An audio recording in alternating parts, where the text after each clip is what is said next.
Perbudakan merupakan hal yang umum dilakukan di zaman Tiongkok kuno.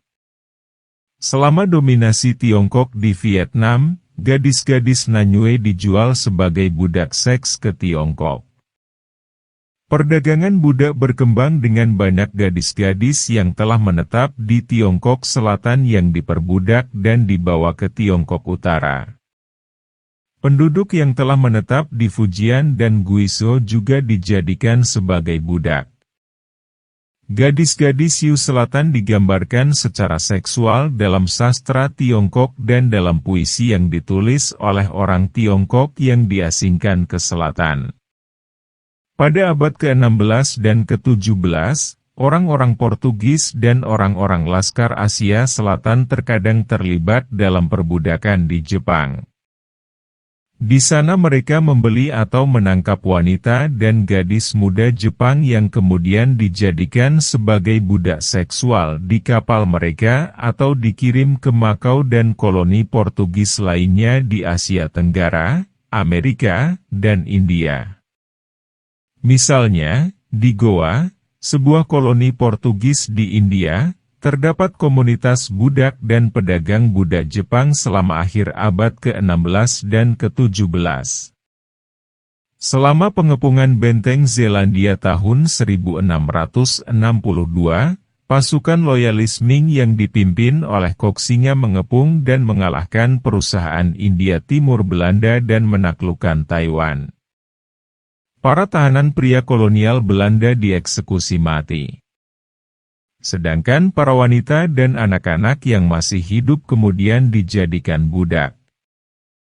Wanita Belanda dijual kepada tentara Tiongkok untuk menjadi istri atau selir mereka, dan putri remaja misionaris Belanda Antonius Hambroek menjadi selir bagi Koxinga. Beberapa penampilan fisik orang Belanda seperti rambut pirang dan rambut merah yang terdapat pada sebagian orang-orang di wilayah Taiwan Selatan adalah indikasi dari peristiwa ini. Pada abad ke-19 dan awal abad ke-20, terdapat jaringan prostitusi Tiongkok yang diperdagangkan ke kota-kota seperti Singapura. Terdapat pula jaringan terpisah prostitusi Jepang yang diperdagangkan di seluruh Asia, antara lain di negara-negara seperti Tiongkok, Jepang, Korea, Singapura dan India. Tempat-tempat ini pada waktu itu kemudian dikenal sebagai lalu lintas budak kulit kuning.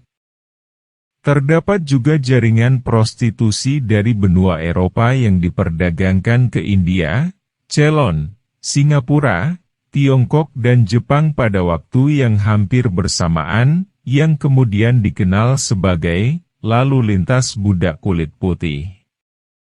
Karayuki-san adalah gadis dan wanita Jepang di akhir abad ke-19 dan awal abad ke-20 yang diperdagangkan dari prefektur pertanian yang dilanda kemiskinan di Jepang dengan tujuan Asia Timur, Asia Tenggara, Siberia, Rusia Timur Jauh, Manchuria, dan India untuk dijadikan sebagai prostitusi yang memberikan layanan seksual ke orang-orang dari berbagai ras dan etnis, termasuk orang-orang Tiongkok, Eropa, Asia Tenggara, dan lain-lain. Tujuan utama Karayuki-san antara lain Tiongkok, khususnya Shanghai, Hong Kong, Filipina, Kalimantan, Sumatera, Thailand, Indonesia, dan Amerika Serikat bagian Barat, khususnya San Francisco. Mereka sering dikirim ke orang-orang kolonial Barat di Asia karena terdapat permintaan yang besar dari personel militer Barat. Pengalaman prostitusi Jepang di Tiongkok ditulis dalam sebuah buku oleh seorang wanita Jepang, Tomoko Yamasaki. Gadis-gadis Jepang dengan mudah diperdagangkan ke luar negeri karena pelabuhan Korea dan Tiongkok tidak mengharuskan warga negara Jepang untuk menggunakan paspor.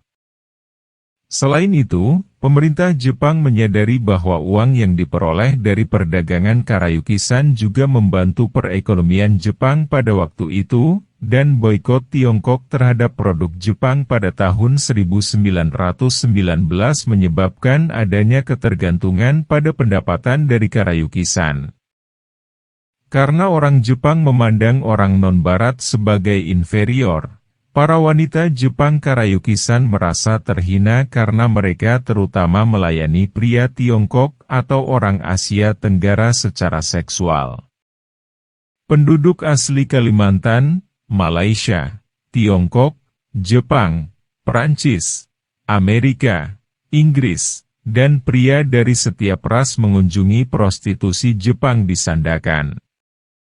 Seorang wanita Jepang bernama Osaki mengatakan bahwa laki-laki Jepang, Tiongkok, kulit putih, dan penduduk asli, diperlakukan sama oleh prostitusi Jepang tanpa memandang ras, dan bahwa pelanggan paling menjijikkan bagi prostitusi Jepang adalah pria Jepang, sementara mereka menggunakan kata "cukup baik" untuk menggambarkan pria Tiongkok, dan pria Barat adalah klien terbaik kedua, sedangkan pria Asia Tenggara adalah yang terbaik dan tercepat untuk berhubungan seks. Selama Perang Dunia Kedua, Kekaisaran Jepang mengorganisir sistem wanita penghibur, yang merupakan eufemisme dari budak seks militer.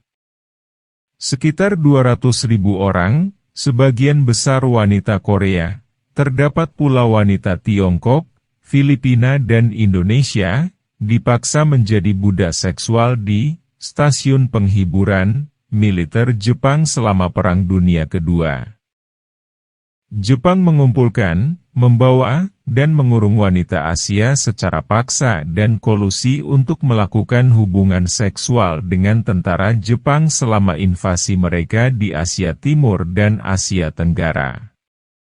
Beberapa wanita Korea mengklaim bahwa kasus-kasus ini harus diadili oleh pengadilan internasional sebagai kekerasan seks anak.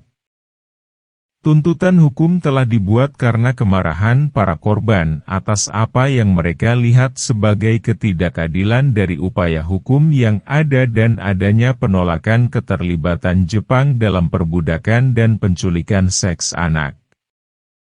Pada tanggal 28 Desember 2015, pemerintah Jepang dan pemerintah Korea Selatan sepakat bahwa pemerintah Jepang akan membayar 1 miliar yen kepada korban perbudakan.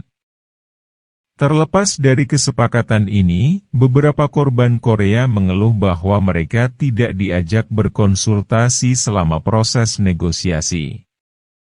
Mereka berpendapat bahwa pemerintah Jepang dan pemerintah Korea secara hukum tidak mengakui klaim mereka.